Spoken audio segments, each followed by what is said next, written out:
Hello, I'm James Corbett of the Corbett Report, and for those who don't know, I'm a Canadian who has been living and working in Japan for 19 years now, and I founded the Corbett Report in 2007 as a source for news and information about politics, economics, science, philosophy, and society. And in that regard, I have been covering the corruption of the World Health Organization and warning about the dawning biosecurity state for over 15 years now. So I would like to thank the Inquiry for giving me the time to address this extremely important topic of the pending global pandemic treaty, but I know my time is severely limited today, so I would like to get straight into detailing the relevant background and context for understanding this story. Firstly, the World Health Organization was established in 1948 to promote, quote, the attainment by all peoples of the highest possible level of health, end quote. It proposes to achieve this by acting as, quote, the directing and coordinating authority on international health work, end quote. And so accordingly, the WHO's governing body, the World Health Assembly, adopted the International Sanitary Regulations in 1951 to consolidate the multiple overlapping international agreements then governing quarantine procedures and other international health controls into a single convention. In 1969, this was superseded by the International Health Regulations, which, as amended in 1973 and 1981, covered 6 diseases but focused on 3, cholera, yellow fever, and plague. Worries about the, quote, emergence, reemergence, and international spread of disease and other threats, end quote, concurrent with the surge in international travel in the 1990s, gave rise to calls for a substantial revision of the treaty, and in the wake of the 2003 SARS event and the 2004 avian influenza A epidemic, if you remember that one, a renewed sense of urgency led to the 2005 revision of the IHR. This revision included the creation of a new category of declaration by the World Health Organization, the Public Health Emergency of International Concern, which is appropriately enough abbreviated as PHEIC, or I would read that, fake.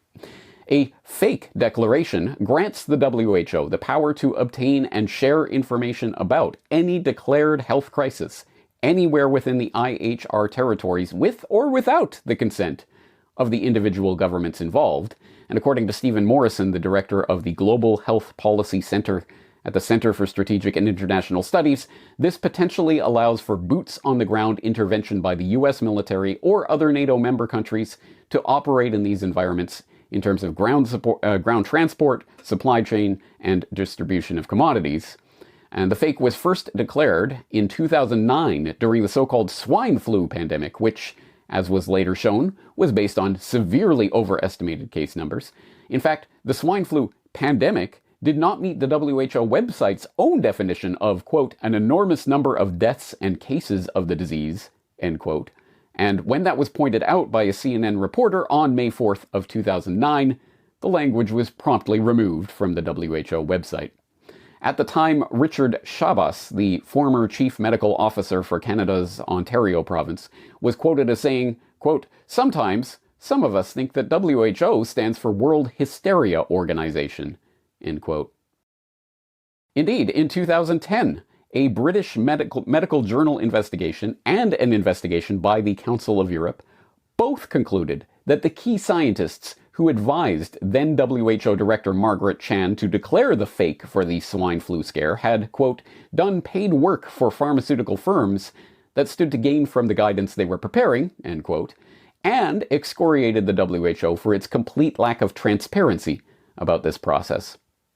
Fakes were subsequently declared for the 2014 polio outbreak, the 2013 outbreak of Ebola in Western Africa, the 2015 Zika virus epidemic, the 2018 Kivu Ebola epidemic, and, of course, in 2020, the so-called novel coronavirus pandemic, as well as the 2022 monkeypox pandemic?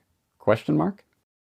Each of these cases similarly resulted in massive paydays for pharmaceutical manufacturers and other beneficiaries of the growing biosecurity complex, and massive increases in power for health authorities in each country, and for the WHO in particular. In fact, we're told that the current WHO director even ignored the decision of his own expert advisory council to unilaterally declare last year's monkeypox outbreak as a public health emergency of international concern. But incredibly, the WHO is not satisfied with the remarkable power that it already enjoys under these documents. It is currently engaged in a deliberately confusing process to simultaneously do two things. Firstly, to once again amend the international health regulations to give the WHO even more powers of surveillance and control during any arbitrarily declared health crisis. And secondly, to create a global pandemic treaty that would supersede the sovereignty of individual nation states to cede even more authority to the WHO to monitor and control public health agencies in the name of preventing the next pandemic. The process for these two separate negotiations are happening simultaneously, and although there is the fig leaf of public input in these processes, in reality, only accredited organizations are given time to voice their opinion about the need for such a treaty, and even then, the WHO is under no obligation to even consider such input. Instead, actual negotiations are taking place behind closed doors in off-camera sessions, and draft documents and meeting minutes are only occasionally dribbled out for public consumption. Worse, as the WHO has already demonstrated, their procedure for adoption of these proposed amendments is at best a formality, and at worst, pure theatrics.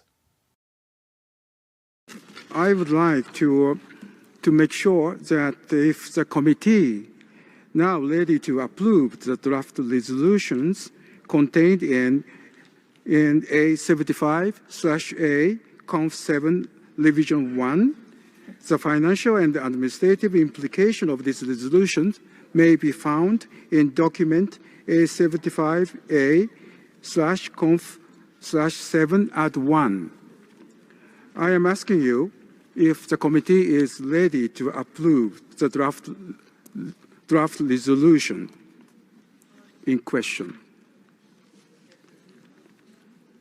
I see no objection.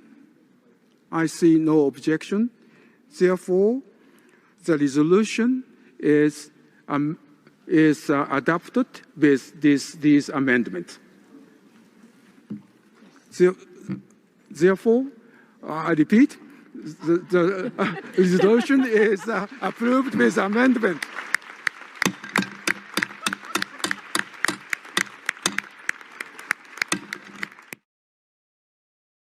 That a completely unelected, unaccountable body that wields so much power over international affairs is meeting behind closed doors to decide the future of humanity under the pretense of the next declared emergency should be worrying enough. But the few details that have leaked out about these negotiations are even more frightening. These include provisions in the draft of the proposed treaty that would oblige member states to impose online censorship in the event of future crises under the guise of tackling misinformation. Provisions for the creation of a global digital vaccine passport system to stop unvaccinated people from traveling in the event of the next declared crisis. And requirements that WHO members build and reinforce surveillance systems for future pandemics. While these ideas may seem benign, or even noble to those who do not know the history of the WHO or the erection of the biosecurity grid, to those of us who have lived through 3 years of unprecedented medical tyranny, from forced quarantines and lockdowns to the attempts to illegally mandate experimental medical interventions, stopping the WHO's unprecedented power grab must be our greatest priority. The World Health Organization currently consists of 194 member states, including Canada, and in order to become a member of the WHO, a state must ratify the WHO Constitution, which grants the WHO's governing body, the World Health Assembly, or WHA, the power to, quote, adopt conventions or agreements with respect to any matter within the competence of the organization, end quote, which, when ratified, obliges each member state to adopt those conventions, or to notify the WHO's Director General of rejection or reservations to that adoption within 18 months. As a WHO member state, Canada is obligated to abide by World Health Assembly decisions, or to provide specific reason for partial or incomplete compliance with those rules and agreements. So accordingly, the Public Health Agency of Canada provides regular self-assessment reports regarding its own international health regulations compliance. At an absolute minimum, Canadians must exert whatever power they have in whatever way they are able to reassert Canada's sovereignty over its public health by registering its reservations about the IHR and the Pandemic Treaty. That would, of course, not be a solution to the problem posed by the WHO, but it would be a start. A more thoroughgoing solution would be the complete withdrawal of Canada from the WHO altogether. But as someone who is not just deeply cynical about the ability of politics to influence such affairs, but actually believes the political process itself, with its inherent abrogation of individual sovereignty, and thus, by extension, bodily autonomy, to be invalid and immoral, I would suggest that the more radical approach might be appropriate. That is, active and coordinated wholesale civil disobedience of medical decrees and mandates, whether federal or provincial, that are not in the interest of individual health, including, if possible, the foundation of private medical organizations with doctors and others of like mind who are willing to disregard the dictates of the WHO, Public Health Canada, and any other self-declared health authority to provide healthcare regardless of vaccination status or any other unreasonable dictate. I know that such a movement will not take place without a sea change in public perception, and such a change would have to be predicated on a sea change in public awareness and understanding. And that is why I participate in inquiries like this and do the work that I do to help raise awareness of these issues.